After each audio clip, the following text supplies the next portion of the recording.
जैसे अपने लोग भगवत गुणगान, भगवत दास हैं, सब भगवत यशो गायक हैं, उनके यश का गान करने वाले। तो हमारे जीवन का चरम लक्ष्य होना चाहिए स्मृति।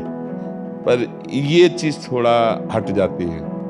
कथयंति च माम नित्यम, ये तो हो सकता है, लेकिन तुष्यंति च रमन्ति च, इसमें अंतराय आ जाता है। अपमोचन करने का तो अमोघ उपाय है। जैसे कभी भ्रूण हत्या, गर्भ हत्या किए हुए गृहस्थजन होते, और हम कई बार सत्संग में बोले हैं कि तुम्हारी दुर्गति पक्का होगी, तुम खिलवाड़ मत समझ लेना।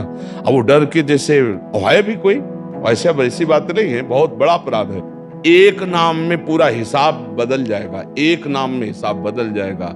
एक नाम त्रैलोक तारे, जो न ले सो जन्म हारे। के प्रवचनों को सुन सुन के लोगों में बहुत बड़ा रुझान हुआ है। लोगों ने मीट, मांस, मदिरा इत्यादि का त्याग किया है जी। और वो बहुत ही अच्छा है। आप हमारे कथा प्रवक्ता सुमंत कृष्ण शास्त्री जी हैं, आप हरिहर मुदगल शास्त्री जी हैं, आप अशोक शास्त्री जी हैं। आप जी आपके दास रमण रेती वाले महाराज जी के कृपा पात्र और काशनी नागेंद्र दत्त गौड़ जी महाराज वृंदावन में मोती झील में ही विराजते हैं। और सनातन संस्कृति के लिए बहुत बड़ी आपने मुहिम पूरे देश में सभी सनातनियों को जागरूक कर रहे हैं और धर्म के मार्ग पर प्रशस्त कर। जीवन का परम लाभ यही है, परम लाभ यही है कि हमारे द्वारा किसी का भी मंगल हो, किसी का हित हो, और इसका फल ये हो कि हम अखंड भगवत स्मृति को प्राप्त हों। क्योंकि ये सब जितने भी हमारे साधन के अंग हैं, उस अंग की पूर्णता प्राण शक्ति है स्मृति। जितना भी शास्त्र में साधन वर्णन किया गया है, वो मानो शरीर का अंग वर्णन किया गया है। और जो शरीर का संचलन है वो जैसे प्राणों से होता है, ऐसे साधना का प्राण है स्मृति। यदि भगवद स्मृति विहीन बड़े से बड़ा साधन, तो लोक लोकांतर के सुखों की प्राप्ति हो सकती है, लेकिन भगवत साक्षात्कार नहीं, भगवत प्राप्ति नहीं। इसलिए हर कार्य करते हुए अच्युत भावना से युक्त होकर स्मृति में डूबने का प्रयास किया जाए। वो चाहे नाम स्मृति हो, या रूप स्मृति हो, या लीला स्मृति हो, या धाम स्मृति हो। अगर भगवद स्मृति का निरंतर तार नहीं चल पा रहा, तो अभी हमारे जीवन में अधूरापन है। हमारे जीवन की पूर्णता भगवद स्मृति ही होगी। कोई भी हो, कहीं भी हो, कैसे भी हो, स्मृति परायण भगवत प्राप्ति का ही परम हेतु है। अनन्य चेता सततम यो माम स्मृति नित्यशः तस्याहम सुलभा पार्थ। अगर ये अनन्य चिंतन नहीं है, तो गोस्वामी जी कह रहे, सो सब धर्म करम जरी जाऊ, जहाँ न राम पद पंकज भाऊ। जोग कुजोग ज्ञान अज्ञानू, जहाँ नहीं राम प्रेम परधानु। सब साधन कर यह फल सुंदर, प्रभु पद पंकज प्रीति निरंतर।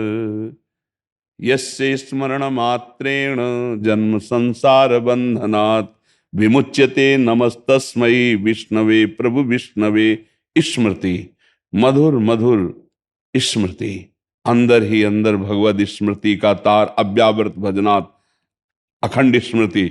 फिर जितने भी धर्म कर्म हैं, ये सब भगवत स्वरूप हो जाते हैं।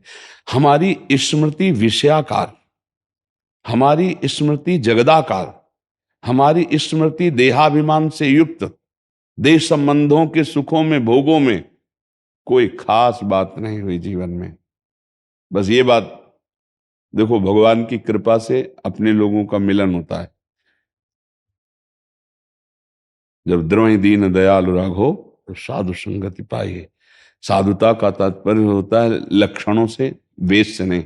जैसे अपने लोग भगवत गुणगान, भगवत दास हैं, सब भगवत यशो गायक हैं, उनके यश का गान करने वाले। तो हमारे जीवन का चरम लक्ष्य होना चाहिए स्मृति, भगवत स्मृति में डूबे हुए भगवत गुणगान, भगवत भाव से किसी की भी सेवा, और भगवान मुझे निमित्त बनाकर केवल कर रहे हैं, करना उनका है। एक मैं निमित्त मात्र हूं, कहीं भी अहम ना होना, यही हमारे जीवन की परम आध्यात्मिक संपत्ति है। अगर स्मृति विहीन मिनट गया वो बड़ी हानिकारक है। का हनुमंत विपति प्रभु सोई, जब तो सुमिरन भजन न होई। स्मृति के साथ सेवा, सुमिरन स्मृति और भज धातु सेवायाम भजन, मतलब आपकी सेवा स्मृति के सहित, मतलब मामनुस्मर युद्ध च, मामलेश्वर युद्ध च, मेरी स्मृति स्मरण और अपने कर्तव्य का पालन। बस ये सार बात समझ में आई है। जो जहां है भूरिदा जना, जैसे भगवत चर्चा, भगवत नाम, भगवत स्मृति, ये सबसे बड़ा दानी जो स्वयं स्मरण करे और दूसरे को स्मरण कराए। पर वो तभी हो सकता है जब कथयंत च माम नित्यम और तुष्यंत च रमंत च।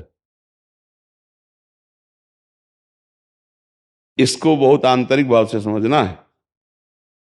कथयंत च माम नित्यम, लेकिन तुष्यंत च रमंत च, उसी में तुष्यंती, जो बोधयंता परस्परम कथयंत च माम नित्यम, मच्चित्ता मदगत प्राणा बोधयंता परस्परम, तो कथयंत च माम नित्यम, मेरा ही कथन हो, और उसी में तुष्यंत च रमंत च।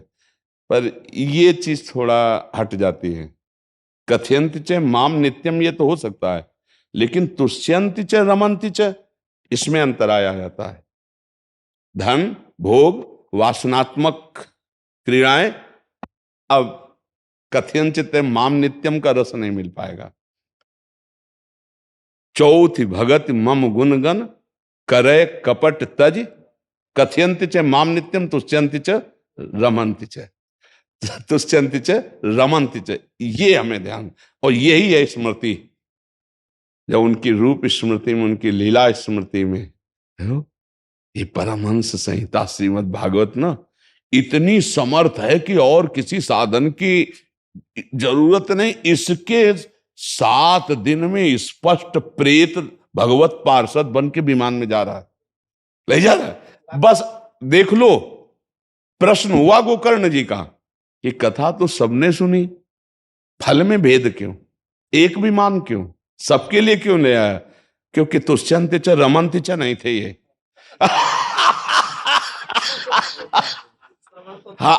हाँ मनन नहीं था, तुष्यंत च रमंत च ना होने के कारण, और इसने भूख प्यास सबका त्याग करके ये इसी में तुष्यंत च रमंत च, इसीलिए विमान इसके लिए आया है। अगली बार फिर तैयारी करो तो विमान हम सबके लिए लाएंगे। और तैयारी की गई और विमान आया सबके लिए, और सब गए भगवत स्वरूप। श्रीमद् भागवत कलयुग में क्या मतलब हर युग के लिए, क्योंकि भगवान की पावन चर्चा ना परम वरदान है। बस इसका सही ढंग से प्रयोग किया, जैसे औषधि है ना, उसको अनुपान के सहित प्रयोग किया है तो रोग में बहुत जल्दी लाभ प्रदान करती है। जैसे हमारा उद्देश्य भगवत प्रीति प्राप्त करना हो, और सुनने वाले का उद्देश्य भी भगवत प्रीति प्राप्त करना हो, फिर जो चर्चा होगी बड़ा रंग आएगा, बहुत रंग आएगा। नहीं, और जब हमारा पाप मोचन केवल होता है तो उसमें रमंत की बुद्धि नहीं होती है। वो केवल प्रवक्ता बोले और 7 दिन में दक्षिणा दे देंगे, पाप मोचन तो हो जाएगा, लेकिन वो भगवत पार्षद रूप नहीं हो। पाप मोचन करने का तो अमोघ उपाय है। जैसे कभी भ्रूण हत्या गर्भ हत्या किए हुए गृहस्थ जन होते, और हम कई बार सत्संग में बोले हैं कि तुम्हारी दुर्गति पक्का होगी, तुम खिलवाड़ मत समझ लेना। अब वो डर के जैसे है भी कोई वैसी बात नहीं है, बहुत बड़ा अपराध है। तो जैसे पूछते हैं तो उनसे कहते हैं कि एक ही उपाय है, 7 दिन संस्कृत से श्रीमद् भागवत अपने कान में सुनो, वो जादू करेगा तो कि तुम्हारे ऐसे महत पापों का नाश कर देगा। खुली बात है, दूसरा कोई उपाय नहीं। ऐसा विद्वत जो पूर्ण रूप से उच्चारण पवित्र करके और आपको पूरा मूल सुनावे, तो फिर निश्चित बड़े से बड़े महत् पाप का नाश करने के लिए श्रीमद्, और वही आप सब कर रहे हैं। श्रीमद् भागवत का दान करे भूरिदा जतव कथाव्रतम तत्व जी वाला, जो आनंद वर्धन करने वाला, भूले हुए विषयों में जीव कम से कम राम कृष्ण हरि की जो चर्चा सुन ले तो इससे मंगल हो जाए। बहुत भगवान की चर्चा में बड़ी सामर्थ्य है। बड़े बड़े साधन करने वाले जो प्राप्त नहीं कर पाए, केवल भगवान की चर्चा सुनने वालों को भगवत प्राप्ति हो गई।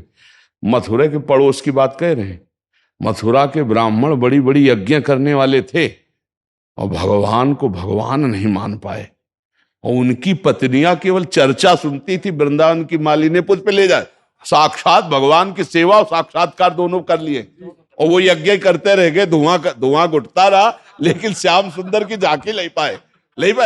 ये भगवान की चर्चा में एक विशेष महत्व है। रत्नावती जी ने कोई साधन नहीं किया था, पूरी वैसे ही रानी थी जैसे सांसारिक रानी होती है। उनकी दासी चरणों में बैठे बैठे हा गोविंद हा कुंज बिहारी, भाई ये कौन है भाई गोविंद कुंज बिहारी, वो ये भी नहीं जानती थी भगवान का नाम है।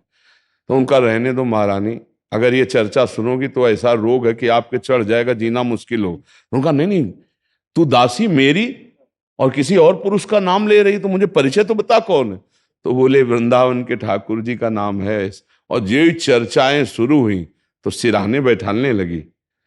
फिर गुरु तो गुरु ही रह गए, चेला शक्कर हो गया जैसे नहीं कहते। तो ऐसे रत्नावती भक्त भूप हो गई, मूड मुड़वा के, और ललकार दिया पूरे राज्य और अपने पति को भी कि अब तेरा अन्न नहीं खाऊंगी, तेरी होके नहीं रहूंगी। संतों की शेर छोड़ा गया, क्या क्या भक्त भूप हो गए। कोई और साधन नहीं, केवल भगवत चर्चा सुनने मात्र, भगवत चर्चा श्रवण मात्र से भगवत प्राप्ति। क्योंकि जब हम श्रवण करते हैं तो उसका जब मनन होता है तो एक एक हृदय के सब एक एक वृत्तियां पवित्र हो जाती है और भगवान का मधुर मधुर चिंतन होने लगे। चिंतन से ही भगवत प्राप्ति होती है। भगवत श्रवण कथा का मतलब है कि जब हम श्रवण किया तो उसका मनन होने लगा, चिंतन होने लगा। अब भगवत प्राप्ति दुर्लभ नहीं, भगवान के चिंतन से ही भगवत प्राप्ति होती है। भगवान कहते हैं अभ्यास योग युक्तेन चेतसा नान्यगामिना, ऐसा अभ्यास कर लिया जाए हमारा चित्त और कहीं जाए ना। मधुर मधुर उनके रूप का चिंतन, लीला का चिंतन, गुण का चिंतन। तो आप सब महाभागवत जन हैं, भगवत कृपा पात्र जन हैं। नाम की तरफ ज्यादा लोगों को घसीटिए कि भगवत चर्चा सुने, और दिन में 24 घंटे में अगर 10 ही मिनट नाम जप कर लें तो काम हो। 10 मिनट एक नाम रजिस्टर में भारी पड़ेगा। हम कहते हैं एक बार बोला राधा जिंदगी में, अब जब रजिस्टर उनका नापा जाएगा ना, एक नाम में पूरा हिसाब बदल जाएगा, एक नाम में हिसाब बदल जाएगा। एक नाम त्रैलोक तारे, जो न ले सो जन्म हारे। एक बार रामकृष्ण हरि बोल दिया तो हमारा विश्वास है यमराज के रजिस्टर में उसका हिसाब ऊंचा होगा। बोले जिंदगी भर पाप किया, एक बार राम बोला है, अब देव हिसाब एक बार राम का। तो महावैष्णवाचार्य हैं 12 वैष्णवों में धर्मराज, वो जानते महिमा, इसलिए समस्त पापों का मोचन और उसकी आध्यात्मिक उन्नति निश्चित है एक बार नाम लेने का। इसीलिए कहा भाव को भाव न खालसहु नाम जपत मंगल दिस। तो सबको नाम जपने की प्रेरणा और भगवत स्मृति में खुद डूबो, दूसरों को भी चकाचक। हाँ, ये आप लोगों का जन्म ही इसीलिए हुआ है। भगवान ने आप लोगों को अपनी विभूतियों के रूप में इसीलिए भेजा है। भगवत चर्चा जो हम सुना रहे हैं उसकी कीमत ही नहीं है, कोई दे सकता, कोई नहीं दे सकता। इसीलिए भूरिदा जना, बड़े दानी कहे गए भगवत चर्चा करने वाले। बस आप तुष्यंत च रमंत च पे ध्यान देते हुए और सबको नाम और रूप लीला धाम की महिमा सुनाइए, जगत मंगल कीजिए। आप स्वयं भगवान में डूबिए और दूसरों को भी डुबाइए भगवान के नाम रूप रस में। महाराज जी, हम तो बस ब्रजवासी हैं, तो आप महापुरुष संतों से यही ऊर्जा लेकर के फिर सब जगह वितरित कर। हम आपसे ऊर्जा लेते हैं। ब्रजवासियों के टूक ही हमारी ऊर्जा है। ब्रजवासियों की चरण रज ही हमारी बैटरी चार्ज करते हैं। ब्रजवासियों की कृपा जो कहते हैं ना हमारो बाबा, यही बात से हम हैं। जी, हम हैं कि हमारे बाबा हैं। और दर्शन करके आएंगे, पतो चली स्वास्थ्य गड़बड़ हो तो फिर मैंने कि कन्हैया ते राधा रानी से कृपा करेंगे। ऐसे आशीर्वाद बाबा हमें हजारों वर्ष तक देवे। और ऐसी कांति, क्योंकि महाराज जी युवाओं में, और मैं तो बाहर सब जगह जाता हूँ, सब में इतनी बड़ी एक क्रांति आई है सनातन और आपके प्रवचनों को सुन सुन के, कि लोगों में बहुत बड़ा रुझान हुआ है। लोगों ने मीट मांस मदिरा इत्यादि का त्याग किया है जी। और वो बहुत ही अच्छा है। तो हमने कहा कि ऐसे महापुरुष हमारे ब्रज में है, और ये राधा रानी ने बुलाया है, नहीं तो देवरा बाबा पल्ली पार बैठे थे। जी जी। तो यहाँ चमत्कार नहीं है, यहाँ जो भजन साधना करेगा भैया वृंदावन वास मिलेगा। जी जी। तो बाबा यहाँ ऊर्जा और सबको शक्ति प्रदान कर रहे हैं, और हम लोग महाराज जी ब्रजवासी आपके आभारी हैं, जो आप ब्रज में और वृंदावन में। इसमें उल्टा है कि हम ब्रजवासियों के आभारी कि उन्होंने टुकड़ा दे दे करके हमको ऐसा बना दिया, टुकड़ा दिया और चरण रज, दो चीजों से हमारा पावर है। ये रज यो ब्रह्म रुद्र शुक नारद भीष्म मुख्य रालक्षितो न सहसा पुरुषस्य तस्य सद्यो वशीकरण चूर्ण मनंत शक्तिम तम राधिका चरण रेण मनुष्य मरामी। ये चरण रज, और भूख लगेगो मांग खाऊंगो गिनो न सांझ सवेरो, ब्रजवासिन के जूठ टूक और घर घर छाछ महेरो, उसी का चमत्कार है। ये जो राधा नाम प्रकट है ना, ये इसी रज रानी का प्रसाद हो, आपकी जूठन, आप ब्रजवासियों की, और यही राधा नाम की धूम है।